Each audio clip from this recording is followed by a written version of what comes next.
शुरू अल्लाह के नाम से जो बड़ा मेहरबान निहायत रहम वाला है, हम सबका हामी और नासिर है। सामाईन, जैसा कि आप जानते हैं, हर हफ्ते आपसे रूबरू कराते हैं एक उर्दू की ख़ास शख्सियत से, यानी कि एक गौहर नायाब हम कहीं न कहीं से ढूँढ कर लाते हैं और आपसे रूबरू कराते हैं।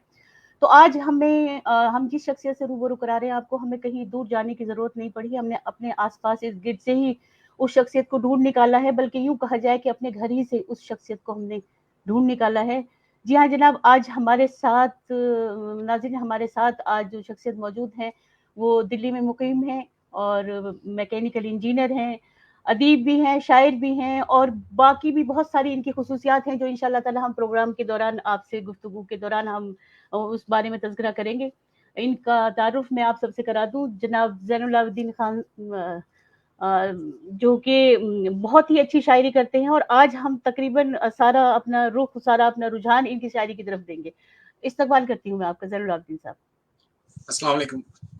बहुत-बहुत शुक्रिया और बहुत सारी आपने जो तमहीद में बातें कही, मैं उनका बिल्कुल मुस्तहिक नहीं हूँ। आपका ये बड़प्पन है जो आप ऐसी बातें कर रही हैं। खैर, आप ऐसा कह रही हैं तो बहुत-बहुत शुक्रिया।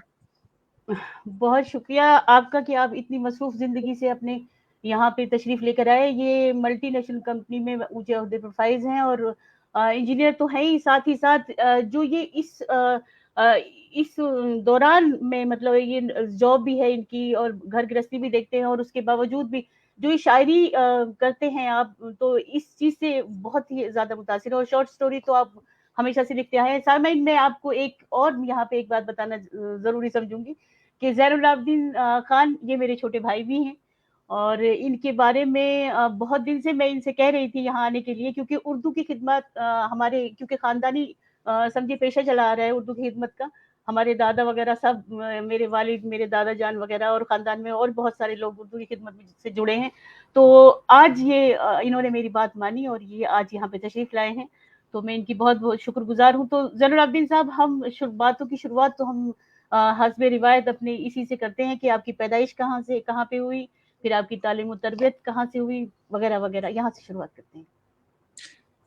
चलिए, मतलब ये तो नाज़रीन के लिए है, आप तो जानती हैं। मेरी पैदाइश उत्तर प्रदेश में हमारे आबाई गाँव में हुई और ये 1969 की बात है और मेरे वालिद साहब जो हैं वो उसी साल उनका तबादला जम्मू सेक्टर से श्रीनगर हुआ।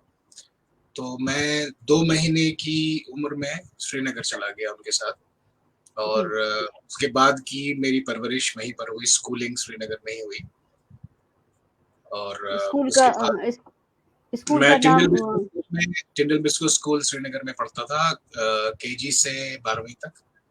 मैंने इंजीनियरिंग बैंगलोर से की और उसके बाद से मैं ज़्यादातर दिल्ली में हूँ। बीच में कुछ अरसा के लिए मैं बम्बई रहा और दुबई भी रहा, लेकिन ज़्यादातर मैं दिल्ली में ही हूँ। जी, तो ज़ैन, मैं ये पूछना चाहूँगी आपसे कि ये जो शायरी का शौक है या ये कहानी वगैरह तो आप शायद बचपन से लिखते थे, स्कूल मैगज़ीन वगैरह में भी आपकी कहानियाँ छपती रहती थी। और एक और बात मैं यहाँ पे कहना चाहूँगी कि आप चाइल्ड आर्टिस्ट आपने रेडियो कश्मीर श्रीनगर ड्रामे में भी काम किया है। रेडियो स्टेशन आप पाबंदी से जाया करते थे। देखिए, मैं इसको ऐसे बयान करूँ कि दो पैरेलल लाइव्स हैं जो दो साथ-साथ चलती हैं। पहले वो जो प्रोफेशनल है, जिसमें आप पढ़ाई-लिखाई करते हैं और कुछ बन जाते हैं और फिर ज़रिया-ए-माश आपका वो बन जाता है और एक साथ में एक शौक की लाइन होती है। तो इसका स्टार्ट जो हुआ वो मैं तीसरी जमात में था, तो मुझे शौक हुआ कि मैं नज़्म लिखूँ। तो मैंने यूँ ही टूटी-फूटी एक तुकबंदी की, घर में दिखाया, आप लोग और वालिदैन उन्होंने सबने देखा तो कहा कि हाँ भाई करो आगे। वो मामू जान हमारे शायर हैं, अब्बू जान भी कुछ लिखते थे। तो ये मैंने फिर उसको बेहतर करना शुरू किया। चौथी जमात में आते-आते वो मैंने स्कूल की मैगज़ीन में छपने के लिए दी। वो सिलेक्ट हो गई, वो छप गई और उसी साल मैं मुझसे कुछ लोगों ने कहा कि भाई रेडियो कश्मीर श्रीनगर पे एक प्रोग्राम आता है बच्चों के लिए, होनहार, आप जाके अपनी पोएट्री वहाँ सुनाइए।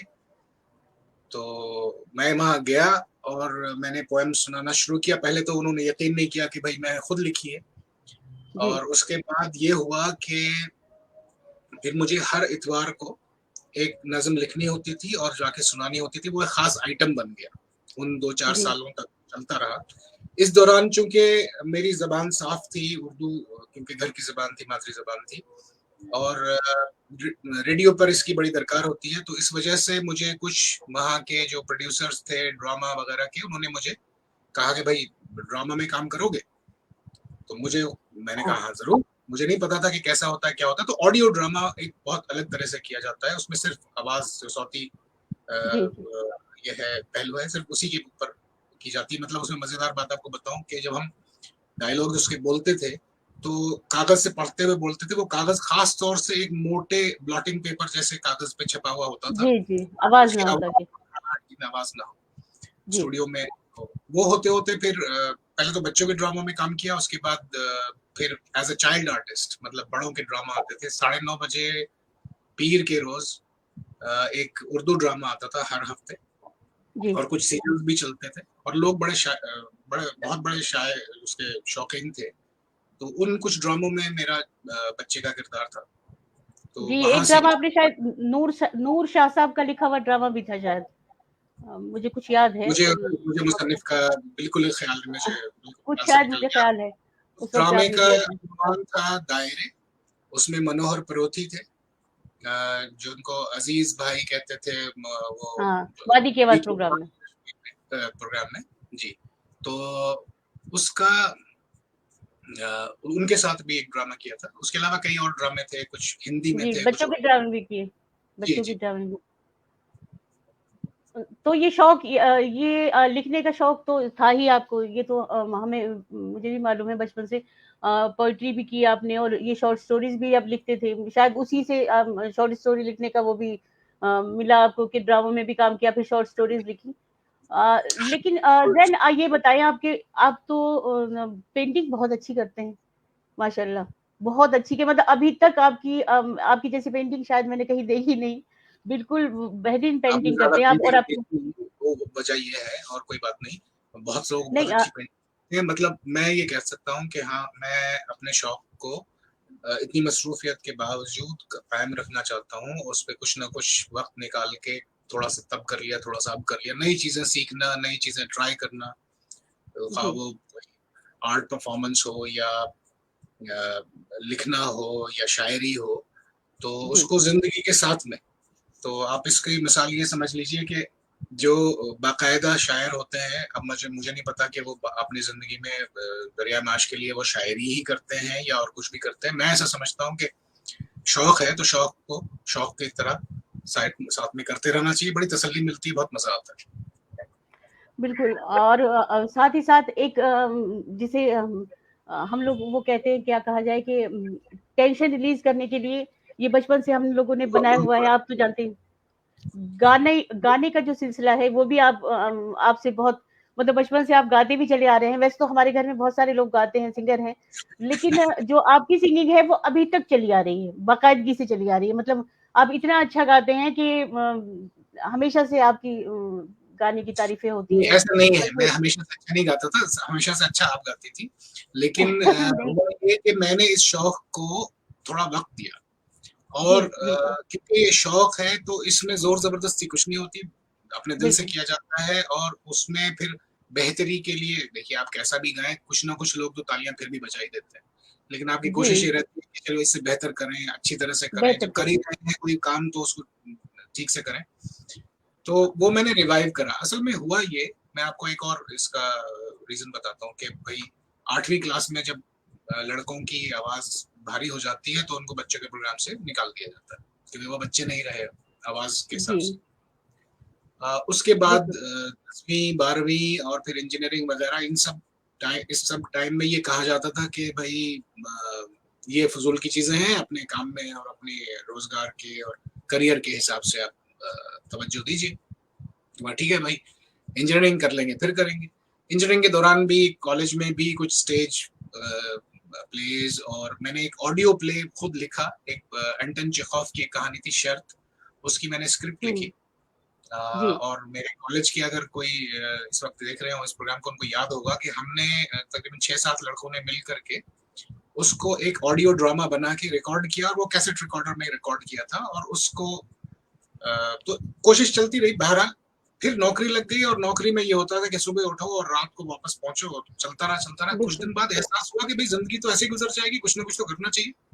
अब तुम्हारे बिल्कुल। शौक है सारे, पेंटिंग है, राइटिंग है, और म्यूजिक है, और सब कुछ। तो मैंने उसको आहिस्ता आहिस्ता इसको रिवाइव किया। और इसकी मैं आपको एक और बैकग्राउंड बताऊं। मैं रिक्रूटमेंट सर्विसेज में काम कर रहा था, तो वहां पर एक साइकोमेट्रिक टेस्टिंग होती है, जिसमें कि आपकी पर्सनालिटी के बारे में कुछ सवाल पूछे जाते हैं। मतलब 200-250 सवाल पूछ के ये तजिया दिया जाता है कि भाई आपकी पर्सनालिटी किस तरह की है। तो एक साइकेट्रिस्ट जो है वो आपको बताती है आके कि भाई आप में क्या क्या हुनर जो है वो ऑलरेडी है, और क्या क्या आपको और हासिल करना होगा किसी काम को अच्छा करने के लिए। तो उन्होंने जी। मुझसे कहा कि भाई आपकी जो पहली थीम आ रही है वो परफॉर्मेंस आर्टिस्ट की है, दूसरी थीम जो आ रही है वो इन्वेस्टिगेटिव साइंटिस्ट की है। और मैंने कहा ठीक है, अब तो मैं रिक्रूटमेंट कर रहा हूँ, प्रोजेक्ट्स वगैरह संभाल रहा हूँ, तो अब क्या किया जाए। तो उन्होंने कहा कि नहीं, ऐसा कुछ नहीं है कि आप इसको कम करेंगे या खराब करेंगे, आप इसमें भी अच्छा कर सकते हैं, लेकिन हाँ, ये जो आपकी बेसिक ट्रेड्स हैं, यानी जो बेसिक आपकी जो फितरत में शामिल है, जी। अगर आप इसको एड्रेस नहीं करेंगे, अगर आप इसके ऊपर तवज्जो नहीं देंगे, तो आपकी बाकी चीजों पर ये असरअंदाज होगी। उसको वो नेगेटिविटी उसमें एक आएगी कि आप हर वक्त एक चटपटाहट एक महसूस करेंगे, घुटन महसूस करेंगे कि मैं वो क्यों नहीं कर रहा हूँ जो मुझे पसंद है। तो इसके लिए वक्त निकालिए। तो मैंने उनकी बात बिल्कुल गांठ बांध ली, और उसके बाद से मैंने खास तौर से वक्त देना शुरू किया इन सब चीजों पे। मजा भी बहुत आया, और ये जी, कहना लोगों के वक्त नहीं मिलता है, और वक्त निकालने से मिलता है। मैं कहता निकालने हूँ से अगर मिलता है, बिल्कुल। आप सोने के वक्त में से आधा घंटा निकाल लीजिए अपने शौक के लिए, या जिस किसी काम को आप बिल्कुल, सोचते हैं कि वक्त नहीं मिलता, वक्त निकालने बिल्कुल, से मिल जाता है। तो ये सब चीजें बिल्कुल। रिवाइव करी। इसी तरह से म्यूजिक भी रिवाइव हो गया, राइटिंग भी रिवाइव हो गई, पेंटिंग भी रिवाइव हो गई, और ये सब सिलसिला अब चल रहा है, बहुत मजा आता है। जब बिल्कुल। कुछ स्ट्रेस होता है, कोई परेशानी होती है, या जिंदगी जनरली बहुत ज्यादा ऐसा नहीं है कि बहुत मजे से कट रही है, कुछ ना कुछ तकलीफ तो रहती है, तो ऐसे में बिल्कुल। ये सारी चीजें बड़ी काम आती हैं। और ये कहते हैं ना कि जीना इसी का नाम है, तो दुख सुख ये सब लगे रहते हैं, और खास तौर से जब ये कोरोनाई मौसम में तो ये सब बाकायदगी से एक यूं समझिए कि एक दवाई के तौर पे हमने इस्तेमाल किया इस चीज को, कि गाना है या शायरी है या और भी कोई तख्लीकार, हर एक जी, तख्लीकार का मेरे ख्याल से यही रहा कि वो लिखने में और उसमें लगा रहा। लेकिन आपके पास जो एक हुनर है गाने का, मेरे पास भी था कभी, लेकिन आज आपके पास है माशाल्लाह। मैं इतना अच्छा नहीं गा पाती हूँ। तो हम इंशाल्लाह ताला किसी और प्रोग्राम में आपसे वो करेंगे, लेकिन इस वक्त मैं आपसे जो फरमाइश करने जा रही हूँ, वो फरमाइश ये है कि कोई अपनी एक गजल सुनाए मुझे, क्योंकि आपकी शायरी भी बहुत अच्छी है, बाकी चीजें तो हैं ही बहुत अच्छी, शायरी आपकी बहुत अच्छी है। ये भी आपका मतलब क्या बीच बीच में सुनते रहेंगे, हम आपसे गजलें सुनते रहेंगे, क्योंकि आज क्या कहा जाए कि बहुत सारी बातें आपसे इसलिए भी नहीं की जाएंगी, क्योंकि मैं जरूरी नहीं समझती। वैसे एक बात मैं आपको बता दूं कि हमारे जितने भी नाजरीन हैं, वो रूबरू मैं उनसे आपको कराने जा रही हूँ, तो बातें आपसे सारी मालूम करनी चाहिए मेरे ख्याल से। मैं कुछ बातें यहाँ पे हो सकता है स्किप कर दूं, नहीं पूछ पाऊं, तो आप मुझे जरूर याद दिला दें कि ये भी पूछना चाहिए, क्योंकि मेरी नजर में तो आपकी पूरी वो है। चलिए आप ये गजल सुनाएं, उसके ठीक है। बाद इंशाल्लाह ताला सामिन के आगे लिए, बढ़ेंगे। नाजरीन के लिए एक बात और बता दूं कि सारे सिबलिंग्स में से, सब भाई बहनों में से सबसे ज्यादा मुतासिर बाजी ही है मुझसे। तो इनकी बातों को जरा पिंच ऑफ सॉल्ट, मतलब थोड़ा सा डिस्काउंट करके लीजिए। ये बहुत मोहब्बत से सारी बातें कहती हैं। चलिए मैं एक गजल सुनाता हूँ। अर्ज है कि इरशाद। ना मिलो तो तुम्हें हर पल सोचें, ना ना मिलो मिलो तो तो तुम्हें हर पल सोचे। मिलो तो फिर कोई गजल सोचें, वाह, वाह, वाह। पास हो बहुत तो अच्छे। तस्वीर कोई, पास हो तो बने तस्वीर कोई, वरना फुरकत का कोई हल सोचे। वाह, वाह। बेहतर। मुसव्विरी करे अशार कहें, मुसव्विरी करे अशार कहें, सुकून हो तो बेखलल सोचे। बिल्कुल, बहुत अच्छा शेर, बहुत अच्छा। गमे गमे फुरकत में होगी क्या फुर्सत, गमे फुरकत गम में होगी फुरकत क्या में फुर्सत, होगी क्या फुर्सत। हम है मसरूफ मुसलसल सोचें। बहुत अच्छा, बहुत और खूब। आखिरी शेर है कि हम तो कहते रहेंगे ऐसे ही, हम तो कहते रहेंगे ऐसे ही, आप कुछ ऐसे ही ज़ाविया बदल सोचें। बदल सोचे। बहुत अच्छा है, बहुत खूबसूरत गज़ल है, शुक्रिया, बहुत छोटी बहर में बेहतरीन गज़ल। और मैं नाज़रीन एक बात में और मैं यहाँ इनके ज़ैन के बारे में एक और बात मैं आपको बता दूँ कि उरूज से इनका कोई मतलब नहीं है, कोई ताल्लुक नहीं है और सबसे बड़ी बात ये कि इनकी ये बहुत कम इस्लाह कराते, इस्लाह कम नहीं, मेरे ख़्याल से आज तक शायद इन्होंने कोई गज़ल अपनी इस्लाह कराई नहीं है। देखिए, और मैं ऐसा समझता हूँ कि मैं बहुत ज़्यादा ऑथेंटिक पोएट नहीं हूँ, शायर नहीं हूँ, और जाके बाकी लोग मुझसे ऐसा कहते हैं कि भई आपका मुताला है या आपकी वोकैब्युलरी जो है वो बहुत अच्छी है, वो सब है। तो मैं समझता हूँ कि भई किसी को भी सुखन फ़हम होने के लिए इतना तो जानना ज़रूरी है। और जी, उर्दू मैंने बाकायदा नहीं पढ़ी है, ये भी मैं आपको बता दूँ, ये तो आप हाँ, जानती हैं, बिल्कुल, बिल्कुल। जानना चाहेंगे। तो मैं हिंदी पढ़ता था स्कूल में, और उर्दू क्योंकि घर में थी, तो इसलिए ही हिंदी पढ़ी गई स्कूल में कि जो चीज़ घर में है वो तो घर में पढ़ी जाएगी। तो उर्दू घर में सीख ली गई, और उसके अलावा क्योंकि परवरिश कश्मीर में हुई, वहाँ की ऑफिशियल लैंग्वेज उर्दू थी। उसके अलावा जी, हम लोग रेडियो और टेलीविज़न में श्रीनगर और पाकिस्तान के ड्रामास देखते थे, न्यूज़ सुनते थे जी। वगैरह-वगैरह, तो ये सब टेक्निकल टर्मिनोलॉजी वहीं से समझ में आ गई। और अब जैसे उर्दू पढ़ते हैं तो उसमें कोई परेशानी नहीं होती, सारी बातों की मतलब जो मायने है वो बड़े आराम से समझ आते हैं, शायरी भी सब कुछ। मसरूफ़ा कादिर कोई हैं ये खूब खूब खूब से खूब तर ये शुक्रिया, कुछ बेहद बता रही बेहद हैं। रज़िया काज़मी साहिबा खुशामदीद कह रही हैं ज़ैनुल आबिदीन साहब को। ये शुक्रिया, बेहद बेहद बैरूनी बेहद शुक्रिया। ममालिक से हैं, तारा इकबाल सलाम कर रही हैं। बहुत सारे मुहिब खान का भी मैसेज आ चुका है यहाँ पे। रुखसाना जबी साहिबा बिल्कुल सही फरमाया कि सोने के वक़्त से तख्लीक कामों पर वो पर्दा है। और माशाअल्लाह रज़िया साहिबा ये मुहिब खान कह रहे हैं। बुशरा खान का भी मैसेज है। ये रुखसाना जबी साहिबा, बहुत सारे लोग देख रहे हैं, इंशाल्लाह आहिस्ता-आहिस्ता सब लोग जुड़ जाएँगे हमारे साथ में। तो ज़ैन ये तो आपकी गज़लों की बातें हो गई कि गज़लें आप भी लिखते ही हैं, लेकिन एक चीज़ और मैं यहाँ पे अपने नाज़रीन को बताना चाहूँगी। पिछले दिनों कोविड के दौरान जब ये कोरोनाई मौसम अपने ज़ोरों पे था, तो उन दिनों चूँकि आपका दिमाग में कुछ ना कुछ हलचल मचती मची रहती है कि ये भी कर लूँ, वो भी कर लूँ। मैं आपको बता रही हूँ नाज़रीन कि ये कभी भी कोई भी संडे हो या दोपहर हो, शाम हो, कोई भी वक़्त, कोई ज़िंदगी का कोई लम्हा ये ज़ाया करते नहीं हैं, उसमें मुसलसल लगे रहते हैं, कुछ ना कुछ करते रहते हैं। तो पिछले साल इन्होंने एक किताब लिखी, उसके बारे में मैं कुछ बताना चाहूँगी, क्योंकि ये बात तो ठीक है कि ये उर्दू का प्रोग्राम है और आलमी तहरीक उर्दू की जानिब से प्रोग्राम यहाँ पे पेश किया जा रहा है, लेकिन चूंकि जो कोरोना है वो तो वर्ल्ड के लिए है, वो तो वर्ल्ड में चल रहा है और चल चुका है बाकायदगी से। तो उस दौरान कोरोना के दौरान आपने एक किताब भी लिखी थी, उसके बारे में भी मैं आपसे कुछ जानना चाहूंगी अगर आप मुनासिब समझे तो।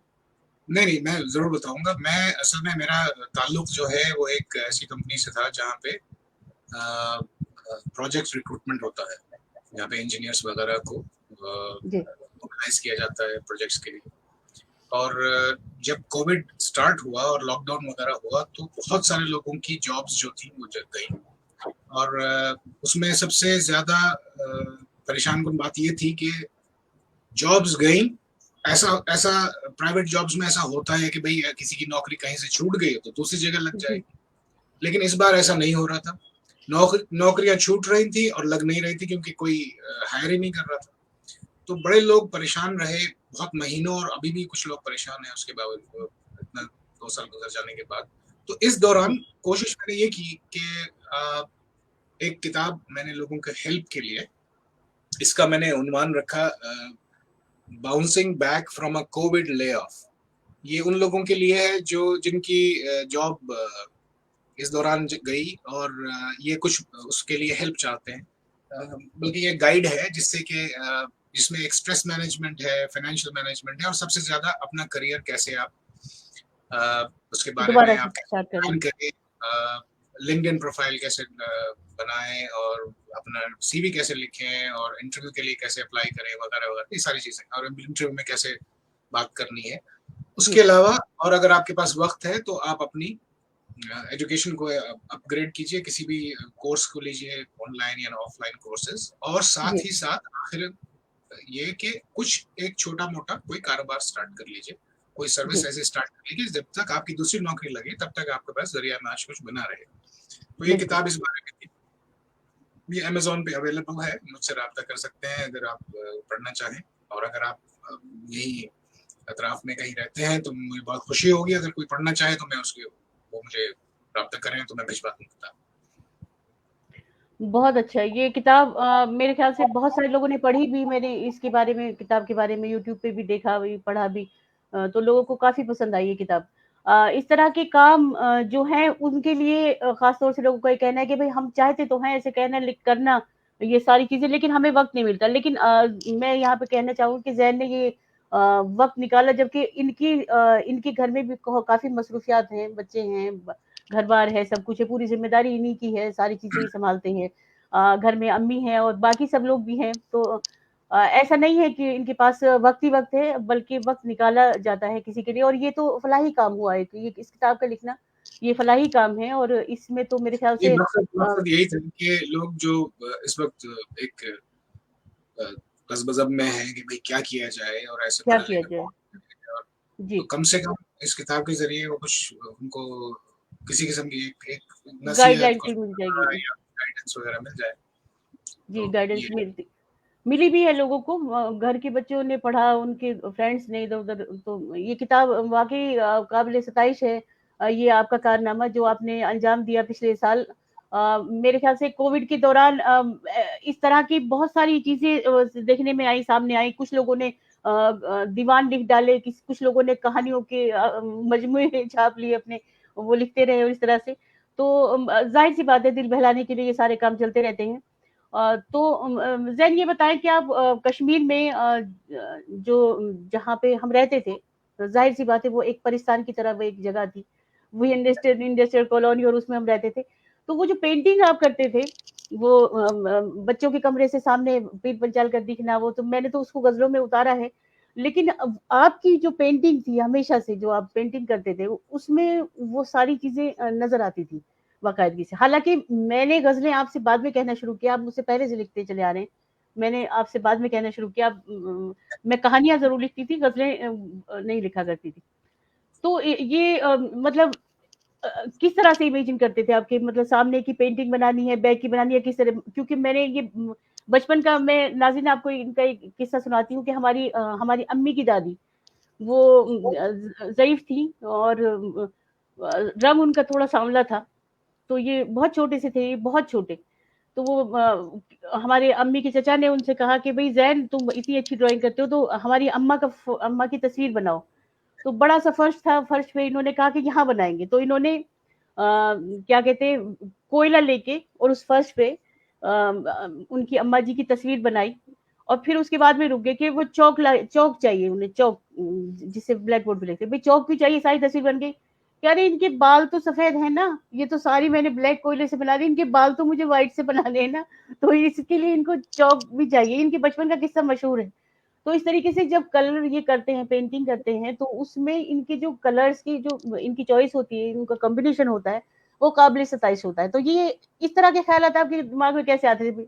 मतलब नज़ारे को देख के आते थे, या ख़्यालों में इमेजिन करके आते थे? किस तरह आते देखिए, थे? इसमें इसमें कोई बहुत बड़ा कमाल नहीं होता है। आप किसी चीज़ को गौर से देखें और अगर उसकी खूबसूरती को आप जज़्ब कर सकें अपने ख़्याल में और फिर जी, दोबारा से उसी खूबसूरती को कागज़ पे उतारें, तो बिल्कुल इतना सिंपल सा अमल होता है। लेकिन हाँ, ये ज़रूर है कि आपको कौन-सी चीज़ खूबसूरत लगी और उसका कितना हिस्सा आप, क्योंकि दुनिया तो बहुत बड़ी है और आपका जी, कौन नज़ारे का कौन-सा हिस्सा है जो आपको जिसको आप उजागर करना चाहते हैं, हाइलाइट करना चाहते हैं। तो जी, उसके हिसाब से मैं ज़्यादातर कश्मीर में स्कूल के ज़माने से ही लैंडस्केप के ऊपर बहुत ज़्यादा तवज्जो थी। वजह उसकी ये थी कि हमारे पास लैंडस्केप के लिए उन्वान बहुत सारे होते थे। पहाड़ बनाना चाहते हैं, झरना बनाना चाहते जी, हैं, झील बनाना चाहते हैं, कश्ती बनाना चाहते हैं। तो ये बिल्कुल सामने हर वक़्त दिखाई देती थी चीज़ें। तो इसके जी, ऊपर तो आप खुद ब खुद उसपे, मतलब ये सिर्फ़ इतनी बात है कि आप उसको शौक से देखते हैं, तो साथ में फ़ोटोग्राफ़ी भी होती थी। तो जी, फ़ोटोज़ देख के कि भई ये कोई चीज़ अगर बनाई जाए तो कैसी लगेगी या इसको रंगीन, हमने तो बल्कि अगर आपको याद हो तो हमने कुछ पुरानी तस्वीरें रंगीन भी करी थी, जी, खुद जी, से जी, रंग कर के। और ये सब चलता था। तो पेंटिंग इतना बड़ा कोई, मतलब मैं ये समझता हूँ कि अगर किसी को थोड़ा-सा भी शौक है तो बहुत ज़्यादा डिफ़िकल्ट नहीं है, बहुत मुश्किल नहीं है। आप लगे रहिए, थोड़ा-सा जी। एक्सप्रेशन आपका और एक बात, पहले तवज्जो ये हुआ करती थी कि भाई आप हूबहू कोई चीज बना दे तो बड़ी बात मानी जाती थी, लेकिन ऐसा नहीं है। असल आर्ट एक्सप्रेशन में आप क्या चीज देख रहे हैं, कैसे देख रहे हैं, और उसमें फिर आप उस पर क्या तासुर आप लाना चाहते हैं देखने वाले के लिए, तो ये ज्यादा इम्पोर्टेंट है। आप जरूरी नहीं कि आप बाकायदगी से हूबहू कोई तस्वीर उतार दें, आपकी जी, अपनी जी। ख्यालों की तख्लीक भी हो सकती है जी, और जी। देखी हुई चीज भी हो सकती है, आप दो चीजों को मिला भी सकते हैं। ये सारी चीजें मतलब ये आपके ऊपर है। तो बस मैं समझता हूँ कि किसी परफॉर्मेंस आर्टिस्ट के लिए, किसी भी आर्टिस्ट के लिए एक अंदर से एक क्या कहना चाहिए, एक भूख होती है कि मैं कुछ करके दिखाऊं, मुझे देखने वाले चाहिए, ऑडियंस चाहिए। बिल्कुल, तो बिल्कुल। उसके लिए फिर चाहे वो मौसीकी हो या शायरी हो या आपकी तस्वीर बनाना वगैरह, ये सब चीजें जो है ये किसी भी आर्टिस्ट के लिए क्या कहते हैं इसको, कि ये रूह की ग़िज़ा है उनकी। बिल्कुल, बिल्कुल। उनको ऑडियंस को वो कुछ एक्सप्रेस करें अपनी तरह से और उनको फिर जी। सराहा जाए उसको। तो ये अ, सब इसी में शामिल है। ज़ैन ये चीज़ें तो ये आर्टिस्ट की चीज़ें हैं, जैसे कि आपके अंदर ये मौजूद है कि आप सिंगर भी बहुत अच्छे हैं, पेंटिंग भी करते हैं, शायर भी हैं, स्टोरी राइटर भी हैं और कहीं न कहीं कुछ न कुछ आपने ड्रामे के लिए भी वो किया है, स्क्रिप्ट राइटिंग की है या एक आध शायद ड्रामा लिखा भी है किसी वक़्त। तो बहुत सारी चीज़ें इस तरह की हैं, लेकिन जो और बाकी की चीज़ें हैं, मैं अपने नाज़रीन को बता दूँ कि ये बहुत अच्छे कुक भी हैं, बहुत अच्छे टेलर भी हैं, बहुत अच्छी बुनाई भी करते हैं, सिलाई भी करते हैं, कढ़ाई भी करते हैं। यहाँ मैं रोक लेता हूँ, यहाँ मैं रोक लेता हूँ। मैं पहले शुरू में मैंने कहा था कि भई ये बहुत मोहब्बत करती हैं और ये बढ़ा चढ़ा के बातें नहीं, नहीं, बताती नहीं, हैं। मैं सच में मैं ऐसा कुछ नहीं कह रही, बिल्कुल। हाँ, अ, आम लोग ऐसे नहीं करते हैं। बस इतना फ़र्क है कि आम लोग ये सब चीज़ें ट्राई नहीं करते हैं, मैं ट्राई करता हूँ। मैं कोशिश ये करता हूँ कि कोई चीज़ बड़ी अच्छी लगी तो एक बार करके देखी जाए। ऐसा नहीं है कि मैं कपड़े ही सीता रहता हूँ। मैंने एक बार शायद अपनी छोटी बच्ची थी जब उसका कुछ ड्रेस सी थी, वो भी यूट्यूब से देख-देख के, और बड़ा मज़ा आया दिखाने में कि भई देखिए मैंने सी। या कोई बुनाई की या कोई कढ़ाई की या कोई ख़ास डिश बनाई, ये सब किया। ये मैं बाकायदगी से नहीं करता हूँ, इसको काम के तौर पे नहीं, नहीं, बल्कि नहीं, मैं वो अपने नहीं कह रही हूँ, मतलब ये जी, क्वालिटी आपके अपने अंदर, ये शौक पूरा ख़ासियत है इस। और एक बात ये कि देखिए दीनी मामलात हैं, या साइंस की तरफ से कोई सवाल हमारे अंदर पैदा हो रहा है, या दुनियावी कोई मामला है या सियासी कोई मामला है या इस तरह का कोई भी, तो इनसे आप मालूम कभी भी इनको फ़ोन कॉल करिए और इनसे वो मालूम कर लीजिए। हर एक फ़ील्ड में माशाल्लाह, ये मैं नहीं कहती हूँ, ये मतलब इनके दोस्त अकारिब भी कहते हैं और मेरे घर में जितने बच्चे हैं, वालिदैन भी, और ये सारे लोग इस चीज़ को मानते हैं कि ये सारी चीज़ें हैं। तो ऐसी बात नहीं है कि इन्होंने कहीं से ख़ास तौर से ट्रेनिंग ली है, खुदादाद चीज़ है।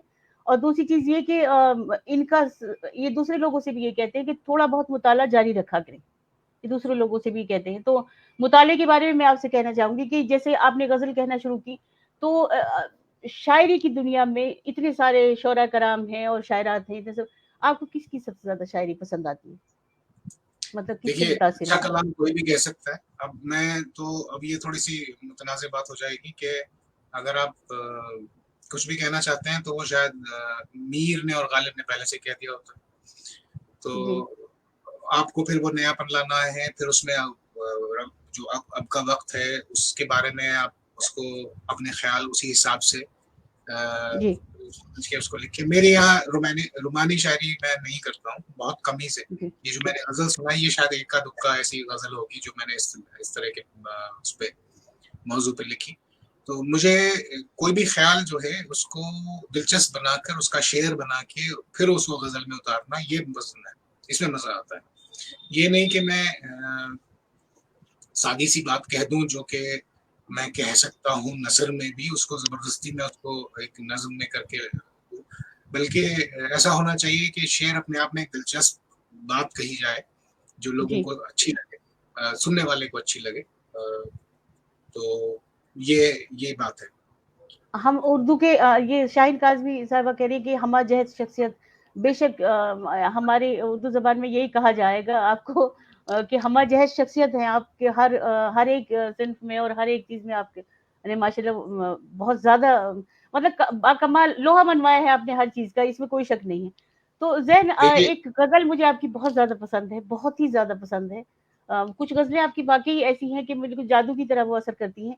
एक गज़ल है आपकी, मुझे उसका क्या कहा जाए कि रदीफ़ काफिया, काफ़िया उसके क्या क्या पता कि कब, उसका चलिए मैं रदीफ़ सुना काफ़िया देता हूँ। ये है। जी, वो गज़ल आप ज़रूर सुनाएँ और हमारे नाज़रीन भी सामईन देखते रहिए आलिम तहरीक उर्दू का ये ख़ास प्रोग्राम रूबरू। मैं यानी कि रज़िया हैदर खान और ये मेरे साथ हैं ज़ैनुल आबिदीन खान। अपने कमेंट्स देते रहिए और अपनी आरा हम से हमें नवाज़िए। जी ज़ैन, इरशाद। जी अर्ज़ किया है, हौसला होगा जो जवां क्या पता कि कब, हौसला होगा जो जवां क्या पता कि कब, दो टोक करूँगा मैं बयाँ क्या पता कि कब। क्या पता कि कब, बहुत अच्छा है, अब बहुत अपने अच्छा है। ही दिल के मौसम का है चलन, अब अपने ही दिल के मौसम दिल का के है चलन, मौसम का आई है चलन, आई गई बहार ख़िज़ां क्या पता कि कब। क्या पता कि कब, बेहतरीन शेर है, बेहतरीन, वाह! फिरते हैं आदतन हम तरकश को सँभाले, फिरते फिरते हैं हैं आदतन आदतन हम तरकश तरकश को को सँभाले, सँभालें, कब टूट गई अपनी कमां क्या पता कि कब, क्या पता कि कब, कब वाह! टूट गई वाह! अपनी कमां क्या पता कि कब। मुनफ़रिद अ, मुनफ़रिद आपकी रदीफ़ है, मुनफ़रिद। शुक्रिया। अ, आगे शेर है, कुछ याद नहीं हँस के कब देखा था तुमने, कुछ याद नहीं हँस के कब देखा था तुमने, हम भूल गए शीरीन ज़ुबां क्या पता कि कब। बहुत अच्छा है, बहुत अच्छा। मुईब खान का मैसेज है, वो कह रहे हैं कि हर एक फ़न है ज़ैन साहब में। ये वलवले गुफ्तार में अरसे से दिखे हैं, ये आहाहा! वलवले गुफ्तार में अरसे से दिखे अरसे से हैं, दिखे हैं, अमल भी देखेंगे यहाँ क्या पता कि कब। क्या पता कि कब। बेहतरीन शेर है, और वाह! आखिरी वाह! शेर है गजल का, कुछ लोग पलटने लगे मस्जिद को दफतन, कुछ कुछ लोग लोग पलटने पलटने लगे लगे मस्जिद को मस्जिद को फतन। दफतन, दिल भी जी, चलेंगे सूए अज़ां क्या पता कि कब। दिल भी चलेंगे सोए अज़ां क्या पता कब। बेहतरीन शेर, बहुत खूबसूरत गज़ल है, बहुत मतलब इसमें एक यूँ कहा जाए कि तंज़ है, एक इतना गहरा तंज़ छुपा हुआ है इसमें। गहराई में जाके देखा जाए तो एक-एक शेर की बहुत मुश्किल तशरीह है और बल्कि सब एक-एक शेर अपनी कहानी कह रहा है और ख़ास तौर से हम लोगों के लिए है ये। देखिए आप शायरा हैं और मैं भी कोशिश कर रहा हूँ लिखने की, तो शायरों को सबसे बड़ा ताना ये सुनने को मिलता है कि वे की बात ही नहीं करते, जब सुन मिलते हैं तो अपना कलाम सुनाने लगते हैं। आप बताइए, कलाम सुनाते आप रहते मेरे शौक का एहसास रखती हैं, फिर भी आप मुझसे दीगर बातें किए जा रही हैं, कलाम सुनिए और सुना देता हूँ मैं। नहीं सर वो बात नहीं है। बात ये है कि आपसे दरअसल सिर्फ़ एक आपके अंदर बहुत सारी असनाफ़ हैं, लेकिन हम लोग जो अपने नाज़रीन के सामने आज ये प्रोग्राम कर रहे हैं, ये रूबरू जो हम ये प्रोग्राम कर रहे हैं, दरअसल उसमें हम आपकी तमाम असनाफ़ से उनको रूबरू कराएँगे, ज़ाहिर-सी बात है। शायरी भी है और लेकिन सबसे अच्छी जो चीज़ है आपके अंदर वो ये है कि इंकिसारी बहुत ज़्यादा है। ये बहुत अच्छे बेटे हैं, बहुत अच्छे भाई हैं, बहुत अच्छे शौहर हैं, बहुत अच्छे बाप हैं, चाचा, मामा जो भी कुछ रिश्ते में आते हैं ये बहुत ये अच्छे हैं। तो ये बहुत अच्छे शौहर पे ज़रा-सा पॉज़ कीजिए, कुछ कमेंट नहीं, तो नहीं ऐसी बात नहीं है। चलिए, चलिए मैं आपको, क्योंकि मेरी कोई तसनीफ़ शाया नहीं हुई है, तो मेरे पास यही है कुछ प्लेटफ़ॉर्म्स हैं, जहाँ पर मैं कलाम सुना सकता हूँ, कि तो आप जी, जी, सोच लीजिए कि भई बिल्कुल। अब आपके पास एक ये रखिए कि मामू कैसे शेर सुनाते हैं अपनी ग़ज़ल अपना कलाम कैसे सुनाते हैं, बस ऐसे ही लेकिन समझ ज़ैन लीजिए मैं भी बिल्कुल सगा भांजा उनका। नहीं लेकिन ज़ैन एक बात मैं बताऊँ आपको कि आप शायर हैं, मैं भी शायरा हूँ शायद लेकिन हमारे किसी के भी अंदर वो चीज़ नहीं है। एक चीज़ मैं बता दूँ आपको हाँ, आप भाई हैं मेरे, अबूजान इतने अच्छे शायर थे, हमारे दादा अब्बा इतने अच्छे शायर थे। लेकिन हमारे अंदर वो चीज़ नहीं है कि हम जल्दी से लिखें शायरी हमने ये लिखी है या ग़ज़ल लिखी है और हम इसको जल्दी से किसी को सुनाएँ या कहीं गए हैं, तो हम यही एक इंतज़ार में बैठे हैं कि भई कोई हमारा कलाम सुने, नहीं सुना किसी ने, तो भई हो गए हम शुरू कि भई लो हमारा ये कलाम है सुनो। आप ये जानते हैं बखूबी। लेकिन हाँ, मैं नाज़रीन क से ये ज़रूर कहना चाहूँगी, बल्कि इनसे ज़ैन से यही कहना चाहूँगी कि आप अपनी शायरी सुनाइए क्योंकि वाक़ई बिल्कुल मुनफ़रिद अंदाज़ का लिखा हुआ इनका कलाम है। बहुत अच्छे ग़ज़लें जितनी भी इन्होंने कही हैं मेरे ख़्याल से मजमूआ तो छप जाना चाहिए इनका, ग़ज़लें तो बहुत सारी हैं इनकी क्योंकि एक अरसे से ये ग़ज़लें कह रहे मेरा हैं। ये कहने का एक वजह और भी है, क्योंकि बहुत सारे लोगों को मैंने भी मदऊ किया है और वो शायद कलाम सुनने के लिए बैठे हों और उनको बिल्कुल शायद हो कि मैं बचपन में क्या करता बिल्कुल। था, मैं क्या पकाता हूँ, मैं क्या करता हूँ, तो उनकी शायद बिल्कुल, कलाम बिल्कुल, सुनना बिल्कुल। ज़्यादा। तो बिल्कुल, एक बिल्कुल और आप अपना कला एक अब ये आप अपनी गजल की सुनाई, पसंद की सुनाई, क्योंकि मेरी पसंद की बहुत सारी गजलें हैं, मैं उनको भी सुनूंगी आपसे। आप इस वक्त सुनाइए, क्या पता वही मेरी पसंद हो। ये अब मेरे ख्याल से पिछले साल की है। जी। शिकस्त खुर्दा है फुरकत के ही आजार के साथ, शिकस्त अच्छा। खुर्दा है फुरकत के ही आजार के साथ, आज़ार के कहिए साथ। क्या कीजिएगा अब इस दिल नादार के साथ, वाह वाह। कहिए क्या वाह। कीजिएगा अब इस दिल नादार के आप इस साथ, दिल नादार के साथ। जी। नफी में सर भी हिला दो तो हम समझ लेंगे, अच्छा। नफी में सर भी हिला दो तो हम समझ लेंगे, हम इतनी समझ लेंगे। तमहीद मानते हो क्यों इनकार के साथ, बहुत अच्छा है, बहुत नफी अच्छा। में सर भी क्या हिला कहने। दो तो हम समझ लेंगे, इतनी तमहीद बांधते हो क्यों इनकार के साथ, और इनकार के कैसे साथ। कैसे हमें अब आंख दिखा देते हैं, कैसे कैसे हमें कैसे अब आंख कैसे हमें। दिखा देते हैं, नर्ख गिर जाते हैं बढ़ जाते हैं बाजार के साथ, बहुत अच्छा है, बहुत अच्छा है। बाजार के बढ़ेंगे साथ ये शेर। अरे नहीं जैद, ये शेर आप दोबारा पढ़िए, ये बहुत ही बामायने कैसे शेर है और कैसे, बहुत गहरा। कैसे कैसे हमें अब आंख दिखा देते हैं, नर्क गिर जाते हैं बढ़ जाते हैं बाजार के साथ, बाजार के साथ, बहुत खूबसूरत शेर, बहुत उम्दा। और शेर अर्ज है, बढ़ेंगे हाथ मुसाफे भी हो ही जाएंगे, अच्छा। बढ़ेंगे हाथ मुसाफे भी हो ही हो जाएंगे, ही जाएंगे। इंकिसारी है जरूरी जरा गुफ्तार के साथ, बहुत अच्छा है, बहुत अच्छा है। इंकिसारी है जरूरी जरा गुफ्तार के साथ। गुफ्तार के और साथ, आखिर बहुत है, अच्छा। और इसको जरा ध्यान से सुनिएगा, तवज्जो से, ये मेरे कत्ल के लिए किया है जो सामा, ये मेरे अच्छा। कत्ल के लिए किया है जो सामा, जरा कलेजा भी रखते मियां तलवार के साथ, बहुत बहुत अच्छा है, बहुत खूब। बहुत खूब, मतलब तंज है इसमें भी थोड़ा थोड़ा छुपा हुआ, लेकिन कलाम बहुत खूबसूरत है, बेहतरीन कलाम। क्या कहने। ये तो तंज के। जैन एक आपकी गजल है, आपने काफी कई साल पहले वो लिखी थी। अ, बेचूं या ना बेचूं, उसका मुझे अच्छा, वो गजल नामुकम्मल है, तो फिर भी मैं सुना देता हूँ। जी आप वो सुनाइए, और मैं चाहूंगी कि नाजरीन बाकायदगी से इस गजल को सुने। इसमें इन्होंने जो कुछ कहा है वो शायद मैंने इसलिए समझ लिया कि मैं इनके सामने थी, लेकिन आप भी शायद कुछ कुछ उसे समझे। एक पूरी कहानी की तरह है इनका, इनकी वो गजल, आप वो जरूर सुनाइए। बल्कि आपको याद होगा सर, मैंने उसका जवाब भी शायद आपको लिख के भेजा था, गजल में ही लिख के भेजा था, उस जिन जी दिनों आपने लिखी कई साल पहले। जी जी। जी। तो अर्ज है, चलने में है हायल मेरे सामान का ये बोझ, चलने में है हायल मेरे हायल सामान मेरे का ये सामान बोझ, का ही बोझ, कुछ सिक्के ही मिल जाएंगे बेचूं या ना बेचूं, बेचूं या ना बेचूं। बहुत अच्छा। बोसीदा कुतुब, बोसीदा कुतुब और मेरी तहरीर के औराक, बोसीदा बोसीदा, कुतुब और मेरी तहरीर बोसीदा के कुतुब औराक। और मेरी तहरीर के औराक, आराम से बिक जाएंगे बेचूं या ना बेचूं, बेचूं या ना बेचूं। मिट्टी भी मेरे खेत की रुहां सी हो गई, मिट्टी भी मेरे खेत की मेरे रुहां खेत सी की हो रुहासी गई, हो गई। सौदे भी ना हो पाएंगे बेचूं या ना बेचूं बेचूं। या ना बेचूं। बहुत खूबसूरत, बहुत उम्दा। आखिरी शेर है, गैरत जमीर शर्म बचे हैं सिवाय जान, गैरत गैरत जमीर शर्म बचे हैं सिवाय जान। जी। और दाम भी लग जाएंगे बेचूं या ना बेचूं। बेचूं या ना बेचूं। बहुत अच्छा है, बहुत अच्छा। शुक्रिया, बहुत बेहतरीन। बहुत शुक्रिया।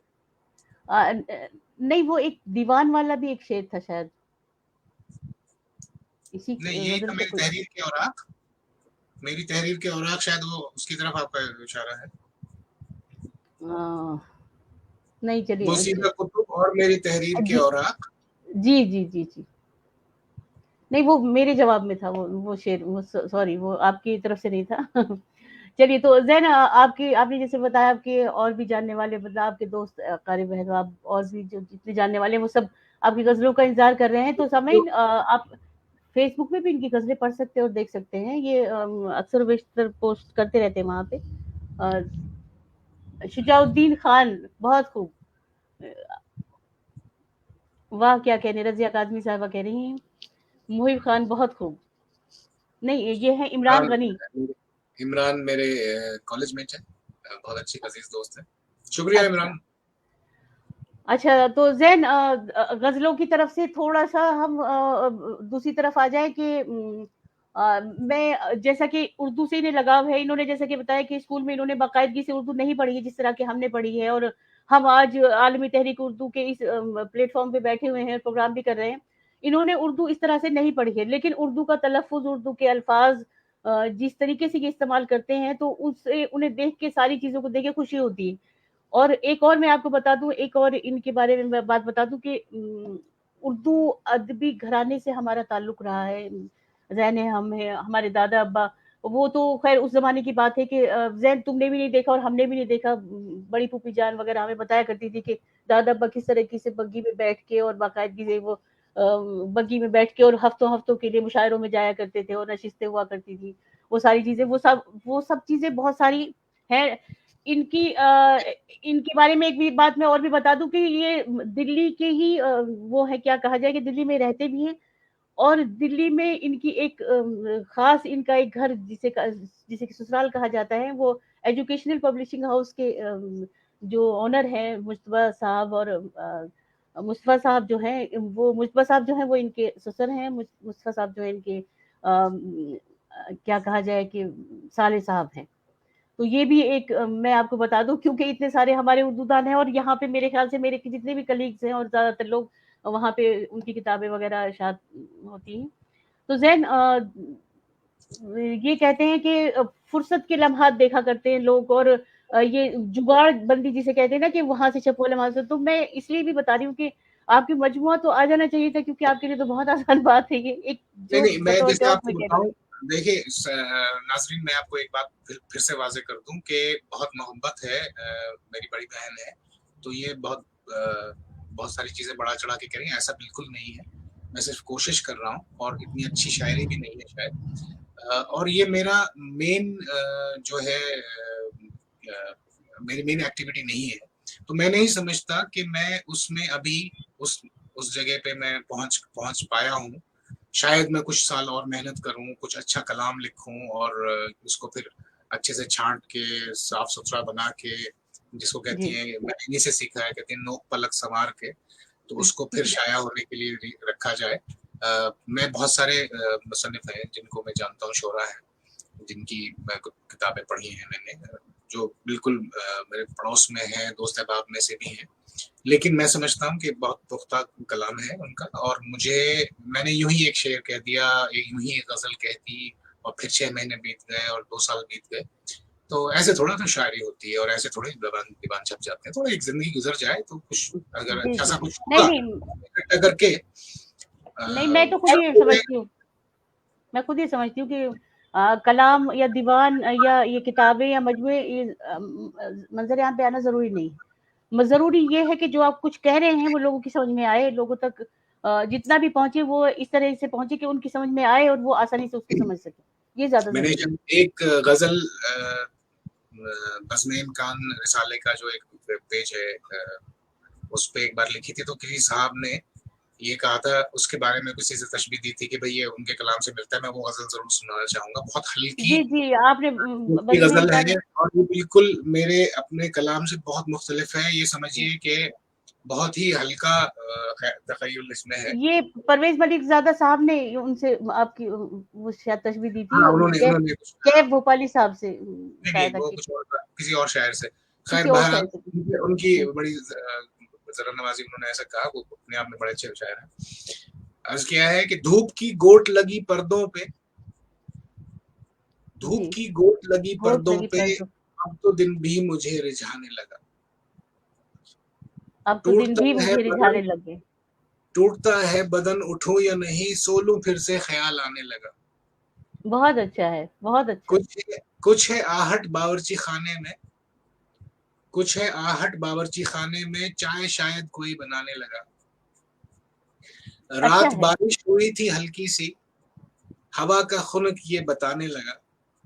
हाथ कुछ सन गया है मट्टी में, गीला अखबार जब उठाने लगा। कितनी बहुत अच्छा फुर्सत है, के पल थे बहुत अच्छा। वाकई, कितनी फुर्सत के कितनी पल फुर्सत थे के पल थे वाकई, वाक़ई। वक्त जाकर कहाँ फिर आने लगा।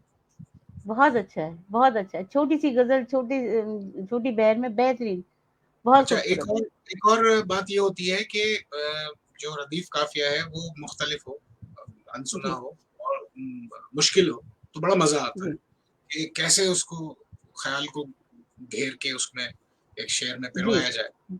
तो एक जी, मैंने जी, जी। एक पिछले साल ही शायद आपने भी सुनी।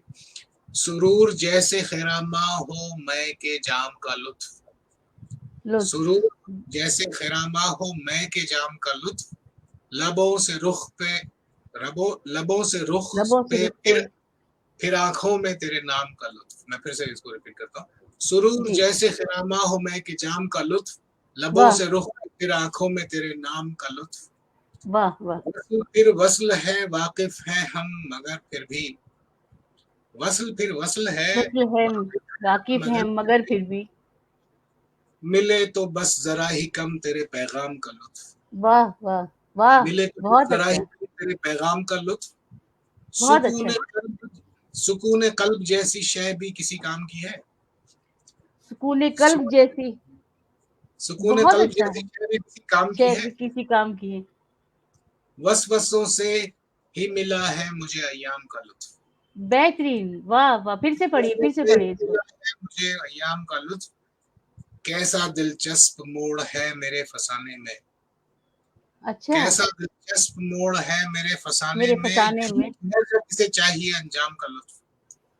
बहुत बहुत अच्छा, आखिरी शेर है कि कभी यूं भी हुआ करता कि हम ही मर जाते, अच्छा, कभी यूं भी हुआ करता कि हम ही मर जाते, मिल नहीं पाएगा पर तुझसे इंतकाम का लुत्फ। बहुत अच्छा है, क्या तंज है, कितनी खुशगवारी में, कितनी खुश इखलाकी से आपने ये अपनी दुश्मनी जाहिर की है, और बेहतरीन, बहुत उम्दा है, बहुत उम्दा। ये वाकई एक मुनफरिद अंदाज की एक शायरी है, ये वाकई बहुत खूब, बहुत अच्छा है जी। तो गजलों का सिलसिला जारी है नाजरीन, आप देखिए इनके जैन हमें गजलें सुना रहे। जैन, एक और गजल है, मुझे उसका बिल्कुल उसके बारे में नहीं, मुझे कुछ ख्याल नहीं आ रहा है, लेकिन बहुत खूबसूरत गजल थी ये, अबूजान के सामने ही आपने लिखी थी। कुछ बताएं इसका कुछ उन्वान या कुछ उसमें तखय्युल क्या था, शायद मुझे याद आ जाए। बिल्कुल मुझे याद नहीं आ रहा, मैंने निकाल के नहीं रखी, आपकी बहुत सारी गजलें हैं मेरे पास, मैंने निकाल के नहीं रखी। सहराए जिंदगी है, सहराए जिंदगी भी है, जी जी जी बिल्कुल, सहराए जिंदगी है, बिल्कुल सहराए जिंदगी। मैं एक मिनट निकाल लेता हूँ। घर से निकले थे और बिना कुछ खरीदे घर वापस आ गए, कुछ इस तरह से नहीं, था उसमें। वो उसका काफिया वो है गुजर बसर, वो मैं गुजर तलाश बसर, जी जी, वो मुझे मिल नहीं पाई गुजर मदद के साथ, मैं नहीं अच्छा, कह पाऊंगा क्योंकि वो है नहीं। सहराए जिंदगी, चलिए सहराए जिंदगी में सुनाता हूँ। गुजर बसर बेहतरीन गजल है आपकी। मैं कोशिश करता हूँ शायद मिल जाए, क्योंकि मैं कुछ मैंने फेसबुक पे डाले हैं और मैं कंप्यूटर के सामने ही बैठा हूँ। तो आप तब तक और बातें कीजिए, मैं जवाब देता रहूंगा, कोशिश करूंगा कि अगर वो मिल जाए आपकी पसंद की। जी नहीं, बातें तो आपसे बहुत सारी हैं करने के लिए, लेकिन बहुत सारी चीजों का हमें यहाँ पे ख्याल रखना पड़ता है। सबसे पहले तो मैं एक सवाल यही आपसे बीच में करना चाहूंगी कि आप ये बताएं कि ये जो तंजीम है हमारी आलिम उर्दू, आलिमी तहरीक उर्दू, जो ये तंजीम है, इसके बारे में आपके तासुरात में जानना चाहूंगी। देखिए बहुत अच्छा काम कर रहे हैं आप लोग, और ऐसे करते रहिए और इसको बढ़ाइए। एक पहलू इसमें एक ये जरूर होना चाहिए कि अब चूंकि जुबान को समझने वाले, लिखने पढ़ने वाले कम होते जा रहे हैं, तो इसमें एक बात ये भी शामिल कीजिए या इसकी तरफ कम से कम तवज्जो दीजिए कि ज्यादा लोग और सीखें, जुबान को समझें, क्योंकि ये बहुत जरूरी है कि जो जो जो लोग उर्दू जानते हैं उनकी तादाद कम होती जा रही है, तो इसके बारे में भी इसके भी तवज्जो दें, तो मेरे ख्याल से एक मुस्बत कदम होगा। उर्दू के लिए ये कहा जाए कि उर्दू की क्या कहा जाए, जबान कम होती जा रही है, ये बात तो मानने वाली है। उर्दू का इस्तेमाल लोग कर रहे हैं, अल्फाज वो जरूर इस्तेमाल करते हैं उनके, और बोलते भी हैं, और उर्दू में शायरी भी करते हैं, सब कुछ, लेकिन उस जो उर्दू को वो इस्तेमाल कर रहे हैं वो या तो रोमन में करते हैं, मतलब उर्दू के अल्फाज को रोमन में लिख यही के वो वजह करते देखिए हैं। मेरे साथ भी है किसी हद तक, लेकिन बहरहाल इसमें आपको एक टेक्निकल प्रॉब्लम बताता हूँ। इसमें क्या होता है कि हम अपने आसपास जो ज़बानें देखते हैं, वो अंग्रेजी हो या हिंदी हो, उसमें जो कॉन्सोनेंट्स हैं, जिनको हम जी हिंदी में व्यंजन कहते हैं, जो जी सुर नहीं होते हैं बल्कि और आवाजें होती हैं, वो एक ही होता है एक के लिए। अब उर्दू में चूंकि वो अडेप्टिव लैंग्वेज है और फारसी से अरबी से बहुत सारे अल्फाज आए हैं, तो जोए जे ज़ाद इन सब चीजों के तलफ़ुज़ में कोई फ़र्क नहीं है, हम लोगों के लिए नहीं है, लेकिन जिन लोगों की जी मादरी ज़बान अरबी है, उनके लिए है। जी जिसका मुताला नहीं है उर्दू का बाकायदगी से, जिन्होंने उर्दू नहीं पढ़ी है, उनको ये समझ नहीं आता कि ये चीज़ ये ज़े से लिखेंगे, ज़ाल से लिखेंगे, ज़ोए से जी जी लिखेंगे, ज़ाद से जी लिखेंगे। तो जी ये बहुत ज़रूरी है समझना, या ते जी या तोए का फ़र्क या अलिफ या आयन कहाँ पर आ रहा है। बहुत लोगों को अभी भी मतलब अगर उनका मुताला नहीं हो, वोकैबुलरी नहीं होती है, तो उनको ये दिक्कत आती है। तो ये एक मसला रहता है उन लोगों के साथ जिनको उर्दू आती तो है, लेकिन इतना मुताला नहीं है कि वो उसको रस्मुल खत इस की बात कर रही हूँ मैं, मतलब वो रस्मुल खत उनके पास नहीं है, मतलब उर्दू रस्मुल खत में की तरफ तवज्जो नहीं है, उर्दू अल्फाज की तरफ है तवज्जो, जबान की तरफ है। इसकी ये खुशी की बात है, आजकल की जो नई नस्ल है उसमें शायरी भी है, अफसाना निगारी की तरफ भी, मतलब फिक्शन राइटर्स भी हैं नई नस्ल के लोग, लेकिन जो अफसोस की बात है वो ये है कि रस्मुल खत की तरफ रुझान नहीं है। तो इसके बारे में आप क्या कहना चाहेंगे कि मतलब किस रुझान तरीके से? नहीं है और फिर मुताले की तरफ भी ध्यान नहीं है। चलिए जी आपकी जी गजल मिल गई, मैं आपको गजल सुना देता हूँ, आप जी फरमाइश बिल्कुल करें। बिल्कुल। अब बाकी बातें हम बाद में अर्ज है करेंगे। कि कोई दिन हो जब न ऐसे सताए गुजर बसर, गुजर बसर। कोई दिन हो जी जब न ऐसे सताए गुजर बसर, मसरूफ शबो रोज हम हाय गुजर बसर। गुजर बसर बहुत बहुत अच्छी गजल है, बाजार बहुत से खूब। गुजरे जो सवारी में बैठकर, सौदा किया न कोई बराए गुजर बसर, नासोज कोई और न परिजादों के किस्से, नासोज कोई और न कोई और न परिजादों के परिजादों किस्से, के किस्से। अब जहन में है क्या सिवाय गुजर बसर। बहुत हम अच्छा, बहुत तितलियों अच्छा। और धनक के रंगों पे थे निसार, हम तितलियों और धनक तितलियों के और रंगों पे धनक थे के निसार, रंगों पे थे निसार। जी है फिक्र के अब कैसे की जाए गुजर बसर। गुजर बसर बहुत अच्छी, हर बहुत हर अच्छी। शाम से सुबह तक देती है ये मोहलत, हर शाम से सुबह तक देती है ये ये देती है मोहलत, मोहलत। और फिर हमारे महलों को ढाए गुजर बसर। गुजर बसर बहुत अच्छी, बहुत खूब, बेहतरीन। ये सौदा किया ना कोई बराए गुजर बसर, ये शेर इतना गहरा है जैन, कि वाकई मतलब इसके बारे में सोचो और फिर देखो कि क्यों नहीं किया सौदा और वगैरह वगैरह, ये सारी चीजें, ये बहुत गहराई में जाता है ये शेर अपने आप में, मुकम्मल एक एक कहानी है ये कहा जाए। बेहतरीन, बहुत उम्दा शायरी मेरे ख्याल से, जिसे कहा जाए ना कि एक हर शेर, हर गजल आपकी एक नए अंदाज की तरफ है, उसमें तलखी भी है, उसमें तंज भी है, मजाहिया भी है, और फिर सबसे बड़ी बात ये कि वो शायरी है, जिसे कहा जाए शायरी, वो शायरी है। बेहतरीन, बहुत अच्छी गजलें आपने सुनाई। और कोई गजल जैन आपकी सहराए सामने हो? जिंदगी कहा जा रहा था, और मेरे ख्याल से किसी को जी हो सकता है एक आधा किसी को क्यूरियोसिटी होगी कि भाई एक गजल की बात की जा रही थी पर सुनाई नहीं, सुना दिया जाए इसको। जी जी तो बिल्कुल। अर्ज किया है कि सहराए जिंदगी है पुरगर्द बेशजर, सहराए सहराए जिंदगी है पुरगर्द बेशजर, अब टूट के बरसे घटा सब कर दे तरबतर। बहुत अच्छी अब है। टूट के बरसे घटा बरसे सब घटा। कर दे तरबतर, थी मुख्तसर सी जिंदगी आराम से कटी, थी मुख्तसर अच्छा, सी जिंदगी आराम से कटी, आराम से कटी। पर है तवील मौत से तदफीन तक सफर, पर है बहुत अच्छा, तवील मौत से तदफीन तक सफर, कुछ और बहुत अच्छा। कहेगा क्या अभी दास्तान गो, अच्छा, कुछ और कहेगा क्या अभी दास्तान अभी गो, दास्तान वो।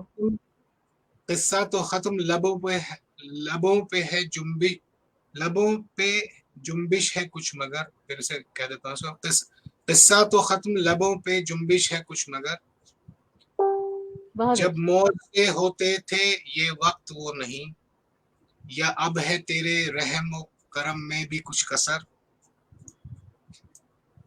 बस बस ये बता कि क्यों न दी सिरात मुस्तकीम, मुझसे मेरी खताओं का बेशक हिसाब कर।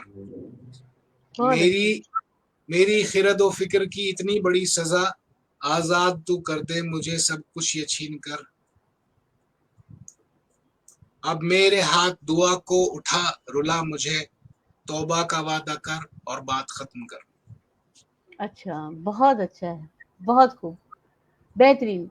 मतलब ये एक दुआ भी कही जा सकती है, या अल्लाह ताला से एक सौदा समझे ये कर रहे हैं कि बस, मतलब तौबा का एक तरीका है ये भी, तौबा करने का, अल्लाह से माफ़ी माँगने का, ये भी एक तरीका है। अपना-अपना अंदाज़ है, और शायरों के लिए तो वैसे भी कहा जाता है कि हर चीज़ माफ़ होती है, किसी भी तरीके से वो किसी भी अंदाज़ में अल्लाह मियाँ से कुछ भी माँग सकते हैं और कुछ भी कह सकते हैं। ख़ैर, बहुत खूबसूरत, बहुत खूब आपकी ग़ज़लें हैं ज़ैन, बहुत अच्छा लगा इस बारे में। हम कुछ बातें कर रहे थे तंज़ीम के बारे में, उर्दू के बारे में, तो उर्दू रस्मुल ख़त के बारे में बात की जा रही थी।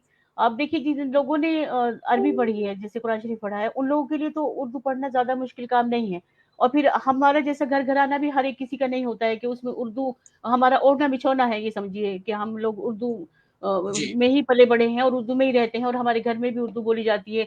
लिखना, पढ़ना वगैरह-वगैरह सारी चीज़ें, अम्मी के अख़बारात और अब्बूजान की किताबें और वो सारी चीज़ें, वो उर्दू में थी। लेकिन दीगर लोगों के लिए, मतलब और बाकी दुनिया भी है, उन लोगों के लिए उर्दू रस्मुल ख़त से जुड़ने के लिए क्या कुछ उन्हें इक़दामात करने चाहिए? ये भी एक बात, एक मौज़ू है हमारे यहाँ पे। इसके बारे में आप क्या कहना चाहेंगे? आपके क्या ख़यालात? देखिए, ये जो जनरेशन अब उर्दू से वाकिफ़ है, उसको नई नई जनरेशन को, जो नई पीढ़ी है, उसको इसके बारे में क्यूरियोसिटी, इसके बारे में एक क्या कहना चाहिए कि उनको इसमें इंटरेस्ट जगाएँ, इस पे शौक जगाएँ, और जी, ये समझ लें कि उर्दू ज़बान की शायरी सबसे ज़्यादा पूरी दुनिया में तारीख़ी हिसाब से सबसे ज़्यादा शायरी उर्दू ज़बान में ही की गई है, जिसमें कि तख़य्युल की गहराई बहुत ज़्यादा पाई जाती है, और इतनी वैरायटी इसमें है। और इसकी एक वजह ये रही है कि जब ये परवान चढ़ रही थी ज़बान, उस ज़माने में ये ज़बान लेकर ही वो लोग चले थे जो बाकायदा इसमें एक एक्सप्रेशन को अ, देना अपनी शख्सियत का हिस्सा समझते थे। पुराने बिल्कुल। ज़माने में ऐसा भी कहा जाता है कि बहुत से अगर पढ़े लिखे हैं तो इसका मतलब है कि उनको शेर व शायरी तो समझ आती ही होगी ज़रूर। अब बिल्कुल, ऐसा नहीं बिल्कुल, है।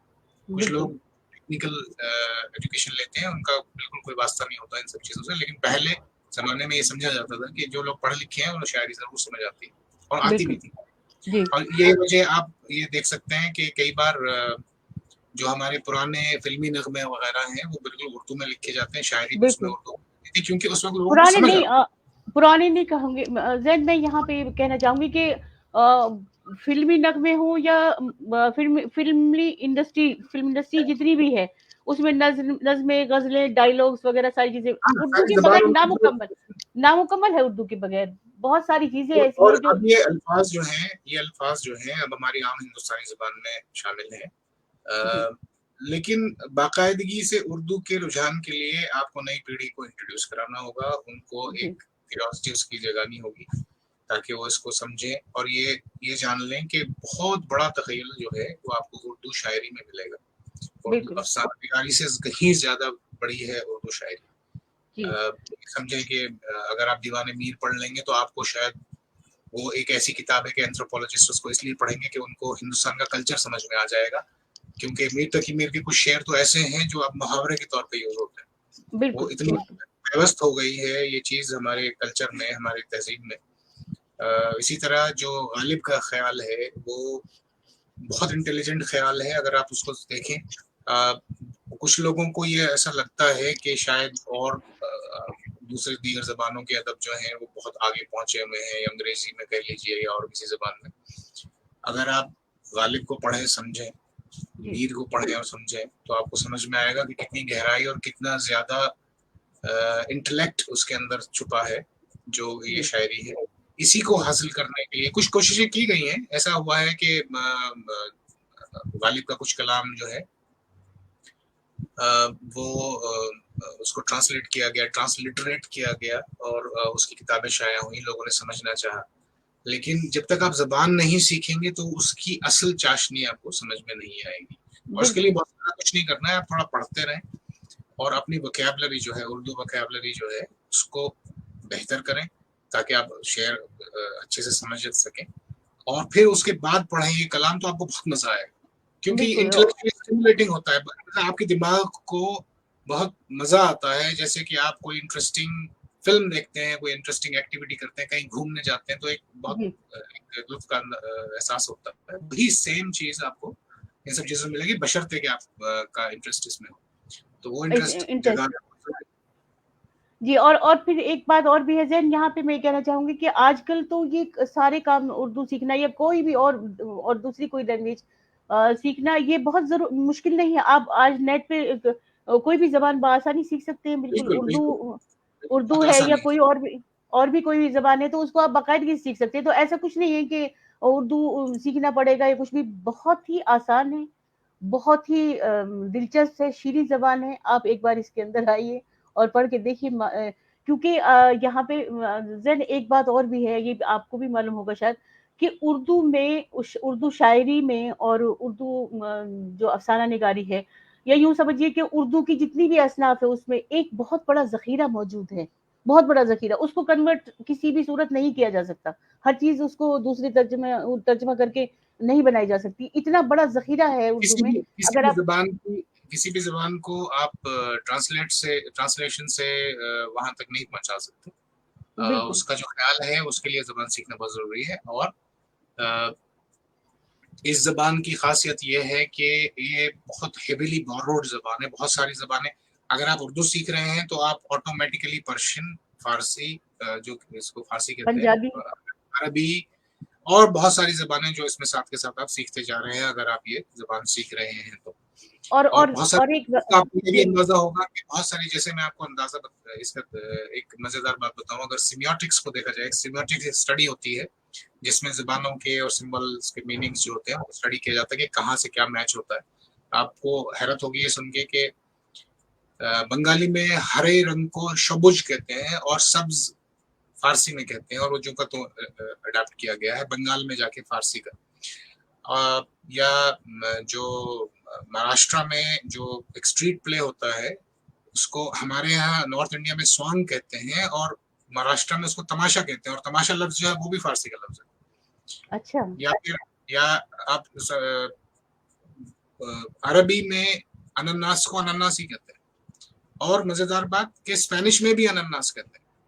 अच्छा। तो ये ज़बानें आपस में इतनी ज़्यादा गुथी हुई, मिली हुई हैं कि आपको हैरत होगी ये जान के कि किसी भी ज़बान को जानने का मतलब ये है कि कुछ ना कुछ उसका कहीं न कहीं और जुड़ा हुआ है, जिससे कि जुड़ा हुआ आपकी है। मैं जैसे दुबई में था किसी टाइम पे, तो मुझे बड़े आसानी होती थी, क्योंकि बहुत सारे अल्फाज जो हैं वो, जैसे कतारात, वहाँ ट्रेन स्टेशन को कहते थे अच्छा। कतार, अल की इस तरफ वो है कतार, तो हम समझते हैं कि क्यू जी, को जी, कहा जाता है, कतार को जी, ट्रेन भी कहा जाता जी, जी। है। और ये अपने अपने इंटरेस्ट की बात है। तो ज़बान सीखना, कोई नई ज़बान सीखना बड़ी मज़ेदार बात होती है, बड़ा मज़ा आता है उसमें, अगर आपका इंटरेस्ट हो तो ज़रूर बिल्कुल, सीखें। ज़ैन अभी थोड़ी देर पहले मैंने मैसेज एक देखा था यहाँ पे, शायद दोबारा से वो मुझे मिल जाए, मदीने से हारिस का मैसेज था।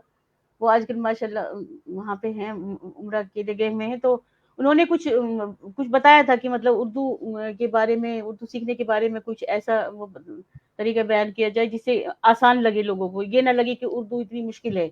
बहुत सारे लोग ये समझते हैं कि उर्दू बहुत मुश्किल है, उसमें एक ही लफ्ज़ को कई-कई बार रिपीट किया गया है, कई-कई बार स्वाद ये है, सीन ये है, से ये है, और इस तरीके से, मतलब नहीं, ये इससे इस अगर यहाँ आप से बेसिस उनको। समझ लेंगे, अगर आप इसका बेसिस समझ लेंगे, तो आपको बड़ी आसानी हो जाएगी। उर्दू जी, में पहली चीज़ तो कायदा, पर आप अगर आपने कायदा समझ लिया और जी, पढ़ना लिखना सीख लिया उर्दू में, उसके बाद आप जो अल्फाज कैसे बनते हैं और फिर उनका प्लेसमेंट कैसे, फॉर इंस्टेंस जो आप कोई लफ्ज है तो उसका रूट वर्ड कहाँ से आ रहा है और वो क्यों हम उसको ऐसे करते हैं, जैसे हम कहते हैं कत्ल, तो काफ से हुँ, क्यों है, क्योंकि अरबी में कत्ल का मतलब कत्ल ही होता है, तो जू का तू हमने उसको वहां से मुंतज़िर अडाप्ट करते किया। हैं।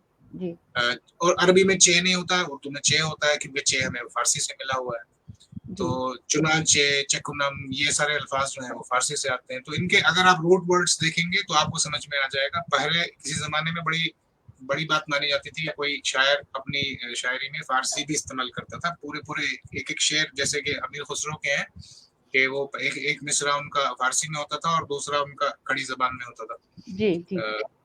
ज़िहाले में मस्की नकुन तगाफुल दुराए नैना बनाए बतिया। बिल्कुल। तो ये इन सब चीजों से, जिसको अंग्रेजी में कहते हैं मेल्टिंग पॉट ऑफ कल्चर्स, के बहुत सारी चीजों इकट्ठे होके कोई लफ्ज कहीं से आ रहा है, कोई लफ्ज कहीं से आ रहा है, ये सारी चीजें। तो ये अपने आप में एक बड़ी मजेदार दुनिया है और इसमें आपको इंसानी एक्सप्रेशन का बड़ा खजाना मिलता है। जी। तो बहुत शबीब वालेकुम अस्सलाम, शुक्रिया आप यहाँ इसको देखने के लिए आए। अरुण कुमार साहब यहाँ पे हैं। Arun, I hope that you are understanding whatever we are talking about, but anyways, whatever. Thanks for being here. जी जैन, आपके साथी यहाँ पे आ रहे हैं और अगर इस वक्त भी आपके पास सामने कोई गजल आपकी मौजूद है तो एक बार हमें वो और सुना दें, क्योंकि वक्त भी इख्तिताम की तरफ पहुंच रहा है और लोग आपके मुंतजिर हैं कि आपसे और कुछ गजल सुनाए। मेरे पास मैसेजेस कई आ चुके हैं कि मैं आपसे गजलों की फिर से फरमाइश करूं। जी अच्छा, बहुत अच्छी बात है। बढ़िया, मतलब अंधे को क्या चाहिए, दो आंखें, तो ये लीजिए हाजिर है। जी अब क्या है, वो जो हर चंद वफा की दुहाई देते हैं। अच्छा, वो जो हर चंद वफा की दुहाई देते हैं, गरज में गैर को वो खुद रसाई देते हैं। अच्छा अच्छा, बहुत गरज में अच्छा। गैर को वो खुद रसाई देते हैं, खुद रसाई देते हैं, बहुत खूब। खिजा भी ले गई पत्तों की पर्दादारी को, खिजा भी ले गई पत्तों की पर्दादारी को, गरीब सूखे नशेमंद दिखाई देते हैं। वाह वाह वाह। गरीब सूखे नशेमंद दिखाई देते हैं, नशेमंद दिखाई देते हैं, बहुत अच्छा है। कैसी कैसी जगह ये जिंदगी घुमा लाई, कैसी कैसी जगह ये जिंदगी घुमा लाई, खामोशियों में भी अब गुल सुनाई देते हैं। बहुत अच्छा, बहुत खूब, बहुत कितनी बारीकियों से देखते हैं वाइज और शेख,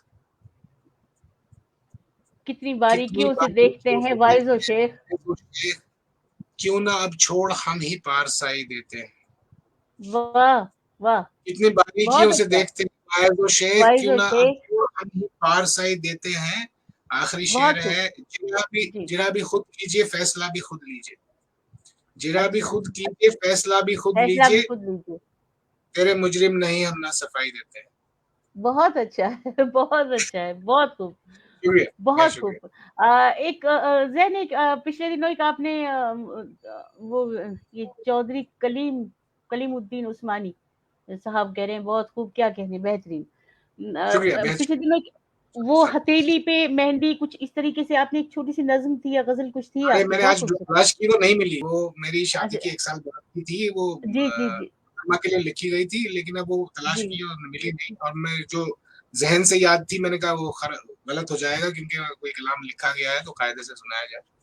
तो चलिए फिर किसी और प्रोग्राम में इंशाल्लाह। एक गीत मैंने लिखा था, वो मैं शायद ये आपने भी नहीं सुना है शायद, तो शायद आपके लिए भी नया होगा। मिले हो ऐसे लगा है कुछ यूं, हवा का झोंका जो सर्द कुछ था मेरी जबी पर छुआ छुआ सा।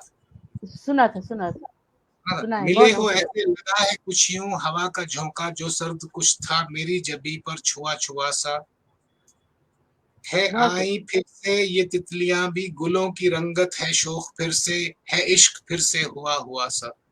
बहुत खूब, लगा है फिर यूं कि नींद टूटी है, रोशनी हर तरफ से फूटी, खुले दरीचे फिजा है महकी, है ख्वाहिशों की फिराग दहकी, फिर उन्स का दिल से दरिया निकला, मोहब्बतों सा दुआ दुआ सा। बहुत खूब, बहुत उम्दा, वाह। मतलब ये नज़्में, गीत, गजलें वगैरह सारी चीजें आप कह लेते हैं, तो कभी गीतकार बनने का ख्याल नहीं आया? और मैंने शायद कुछ लिखा भी, लेकिन उसमें क्या हुआ कि पहली बात तो उसमें एक क्रिएटिव फ्रीडम नहीं होता है। देखिए, ये ऐसे समझ लीजिए कि एक पेंटिंग आप करते हैं अपनी मर्जी से कि आप क्या दिखाना चाह रहे हैं, और एक पेंटिंग वो की जाती है कि भाई हम पर फुट इतना दाम लेंगे और ऐसा पेंट कर देंगे, तो आप उनको उतने पैसे दीजिए, वो ऐसा पेंट कर देंगे। तो वो वाली शायरी जो है वो मीटर, उसको बहुत बड़ा कैद से शायरी की जाती है कि भाई सिचुएशन ये है और ऐसा कहना है और ये ट्यून है, अब सिर्फ आपने लव उसमें भरने हैं किसी तरह से। और यही वजह है कि जो कमर्शियल शायरी है वो इतनी ज्यादा लो स्टैंडर्ड हो गई है। ये अब कुंवर महेंद्र सिंह बेदी जैसे तो लोग रहे नहीं कि जो हम है मताए कूचा वो बाजार की तरह को झुमका तू फिल्म में ले आएंगे। उन्होंने कहा था मजरू साहब ने कि भाई मैं इसको सिंप्लीफाई कर देता हूँ। उन्होंने कहा नहीं नहीं, ना आए समझ लोगों को, कोई बात नहीं, कलाम खराब नहीं करना, ये झुमका तू आएगा। फिल्म दस्तक के लिए जो वो गजल है कि हम है मताए कूचा बाजार की तरह उठती है हर निगाह खरीदार की तरह। मजरूर साहब ने कहा था, कुंवर महेंद्र सिंह जो उस फिल्म के प्रोड्यूसर डायरेक्टर थे, कि भाई ये लोगों को समझ नहीं आएगा, ना है ये कलाम खराब नहीं होगा, ये झुमका तू दिया जाएगा। तो वो वाली बात क्रिएटिव फ्रीडम नहीं है उसमें। उसमें यह है कि आपको किसी तरह तुकबंदी करके बातें मिलानी है। अब इसमें आप अगर माहिर हो जाए तो कुछ शायर रह चुके हैं, शायर लुधियाने को पढ़ लीजिए, उनके फिल्मी गाने भी कितने मजेदार होते हैं गहराई के साथ। लेकिन आज की जो शायरी है वो एक्सप्रेशन। और फिर दूसरी बात सबसे बड़ी ये कि अब सुखन फहम आम जमाना नहीं रहा। अब लोगों को बातें जो है उसको गीत में ढाल के कहा जाता है, उसमें कोई गहराई नहीं होती। तो थोड़ा सा ब्रश हुआ था उसके साथ, लेकिन बात जमी नहीं, मजा नहीं आया। मतलब ये मनमौजी वाला चक्कर है कि जो हमारे दिल में आएगा बस हम वो कहेंगे, और वैसे नहीं कहेंगे। और दूसरी बात, जो इसको जो एजाज मिलना चाहिए इस क्रिएटिविटी को, वो कमर्शियली बहुत लो स्टैंडर्ड पे दिया जाता है। तो जैसे कि आप जानते हैं कि बहुत ज्यादा इसमें मतलब आप माश की तलाश नहीं कर सकते। बिल्कुल। ये जाकिर मलिक साहब कह रहे हैं कि जैन साहब को मुशायरे में बुलाया जाए, इंशाल्लाह बहुत जल्द। ये भी हैं, एक दो और भी हैं हमारे इस तरह के शायर, जो इस तरह के शायर हैं कि मतलब मनमौजी कहा जाए जिन्हें, कि जब जिस तरीके से दिल चाहा वो लिख दिया, और किसी की जरूरत नहीं कि कहीं से उरूज पड़ा है या कि कोई इस्लाह करे या कुछ करे, लेकिन बाकायदगी से कलाम लिखना। सहरे भी लिखे इन्होंने, सहरा भी लिखा है, और इस तरह के कलाम भी मतलब इन्हें अच्छे खासे लिखे हैं बहुत सारे। तो जैन आखिर में मैं आपको एक बताना चाहूंगा कि हमारे घर में, और ये भी जानते हैं, ये आपसे बताएंगे नहीं कभी भी क्योंकि घर की बात होती है, हमारे घर में एक बहुत मजे का काम ये किया जाता है कि हम कोई एक गाना लेके और उसको फिर से बनाते हैं, किसी के ऊपर, अपनी छोटी बहन के ऊपर बना दिया, बड़ी बाजी के ऊपर बना दिया किसी भी गाने को, तो उसमें ये सब लोग जुड़ के और बड़ा मजेदार बनता है वो। खैर किसी को सुनाएंगे तो बहुत ज्यादा सुनाने लायक तो नहीं है वो, लेकिन बहुत मजेदार होते हैं। समझ भी नहीं आएगा कि क्यों कहा जा रहा है, ये बात क्यों कही जा रही है, उसके पीछे बड़ी बड़ी कहानियां होती हैं। तो एक काम ये भी होता है, और ये हम बाकी भी करते हैं, हमारी एक और बाजी है वो करती हैं मेरे साथ में, तो हम लोग ये काम भी करते हैं। गीत अपने कोई किसी भी गीत को उठा के उस पर अपना गीत चिपका के उसको, किसी भी गीत को किसी भी शख्सियत से जोड़ के और उसी के बारे में उनकी मतलब पूरे उसको गीत में ढाल देते हैं, एक शख्सियत को पूरी को। तो खास तौर से उनके ऐप गिनाए जाते हैं बाकायदगी से, जो भी कुछ है वो गजल और गीत के जरिए से। जी। तो इस तरह की जैन, ये तो हालांकि हमने तो डांट ही खाई हमेशा अपने वालिदैन से कि ये क्यों कर दिया, या ये अच्छा, ये जाकिर साहब का मैसेज है कि मेरी तरफ से आपने मुझे इतना बड़ा एजाज यहाँ दिया, मुझे इतना वक्त दिया जाकिर मलिक साहब, और जैसा मैं कह रहा हूँ कि इन्होंने आपको पता नहीं क्या क्या कह दिया मेरे बारे में, जो इन्होंने यहाँ पे आके इतने सारे तारीफों के पुल बांधे हैं। खैर बहरहाल अच्छी बात कोई कह रहा है तो उसको नकारा नहीं जा सकता। बहुत बहुत शुक्रिया। जैन, मैं यहाँ पे ये कहना चाहूंगी आपसे कि आप यहाँ पे प्रोग्राम, इतनी मसरूफियात के बावजूद यहाँ पे आप आए और इतना सारा वक्त दिया आपने, लेकिन मैं ये चाहूंगी कि आप कोई अपना एक कोई प्रोग्राम अपनी तरफ से आप फिक्स कर लीजिए, और हमारे यहाँ पे महीने में चाहे एक बार यहाँ पे आके आप अपना एक प्रोग्राम करें तो हमें बहुत खुशी होगी। जिस तरह की बातें आपने छोटी छोटी बताई हमें, ये बातें उर्दू के बारे में या इस तरह के बारे में, क्योंकि लोग जो है वो थोड़ा सा खौफजदा से रहते हैं उर्दू से, और जो आपकी बातों में जिस तरीके से आपने ढाल के अपनी बातें बताई हैं, आसानी की तरफ आपने करके बताई हैं, तो वो बातें भी और बाकी दीगर असनाफ में आपने बहुत सारा कुछ किया है। यहाँ पे मैं इतने सारे इतना सब जिक्र नहीं हुआ यहाँ पे आपकी राइटिंग का और इस सब चीजों का। तो आप अगर यहाँ पे आके हमारे साथ 1-2 प्रोग्राम कर लिया करें तो हमें खुशी होगी इस चीज़ की, बहुत अच्छा लगेगा हमें। बाकी तो नहीं, वही है कि मुझे तंज़ीम भी के बहुत बारे में खुशी होगी अगर अगर इस तरह से कोई किसी तरह से किसी टॉपिक पे बात की जाए, उसको पहले तैयारी कर ली जाए और लोगों के सवालात पहले से ले लिए जाएँ, तो उनको जी, तवज्जो के साथ में उनको एड्रेस किया जाए। बहुत बहुत मेज़बानी आराम भी से। की जाए। ये मेज़बानी भी हाँ, की जाए, जैसे कि ये आप कह रहे ज़ाकिर भाई कह रहे थे मेज़बानी भी की जाए, बिल्कुल। बहुत अच्छा लगेगा क्योंकि तलफ़्फ़ुज़ जो एक चीज़ है ना, एक तो रस्म ख़त तो है ही और तलफ़्फ़ुज़ जो एक चीज़ है ना वो भी होना चाहिए। बहुत अच्छा, यहाँ पे बहुत सारे हमारे लोग आते हैं, बैरून ममालिक से भी मेहमान आते हैं, यहाँ से भी आते हैं। तो हम लोग इस तलाश में रहते हैं कि कोई थोड़ा-सा वक़्त दे हमारी तंज़ीम के लिए, ताकि हमारी ये जो सिलसिला है हमारा ये चलता रहे आगे को। तो नाज़रीन, आपने देखा कि ज़ैन साहब, मैंने आपसे कहा था कि हमें आज इस बार इधर-उधर भटकने की ज़रूरत नहीं रही। हमारे घर में ही एक गौहर नायाब मौजूद थे, तो हमने आपसे इनको रूबरू कराया। बहुत-बहुत शुक्रिया आपका, आपने इतना वक़्त दिया और अ, उर्दू की बात ज़ैन के साथ, प्रोग्राम का नाम भी तजवीज़ कर दिया, उन्होंने बना के भेज भी दिया है ज़ाकिर भाई ने। तो इंशाअल्लाह ताला इनके साथ कोई आगे कोई प्रोग्राम भी करेंगे। मैं इस वक़्त शुक्रिया अदा करना चाहूँगी अपनी पूरी तंज़ीम की जानिब से, ज़ाकिर साहब की जानिब से और कुल हिंद कमेटी की, क्योंकि मैं जनरल सेक्रेटरी हूँ, तो मैं अपनी जानिब से और इंजीनियर फ़िरोज़ साहब की जानिब से भी मैं यहाँ पे शुक्रिया अदा करना चाहूँगी आपका। बहुत आप यहाँ आए, बहुत अच्छा लगा और आगे भी हम मुंतज़िर रहेंगे। शुक्रिया और बहुत सारी दुआएँ, आपका क्योंकि आप मुझसे बहुत-बहुत छोटे शुक्रिया। हैं। और देखिए देखिए, मैं बहुत ज़्यादा इन चीज़ों के लिए वक़्त निकालना कोई मसरूफ़ियत को उसका कोई उसमें ज़ाहिर नहीं होता है। तो जब भी आप हुक्म करें, अगर ऐसा होगा कि इस तरह से किसी बात के लिए मेरी मेरी वजह से कुछ लोगों को या ज़बान को या कोई मदद मिल सके, मुझे बहुत खुशी होगी उसमें शामिल। बहुत-बहुत बिला झिझक शुक्रिया आपका। हो सके। तो बहुत-बहुत शुक्रिया आप लोगों का जो इतना सब काम कर रहे हैं। और मैं और भी बहुत सारे ऐसे पुख्ता शोरा को जानता हूँ जिनको आपको इंट्रोड्यूस करना चाहिए। वो आपसे मैं शायद पहले भी तज़किरा कर रहा था, जी, तो उन्हें बताएँ और लोगों को इसमें दिलचस्पी बढ़ाएँ, तो ये बिल्कुल, काम करें। बिल्कुल। बहुत-बहुत शुक्रिया ज़ैन। अल्लाह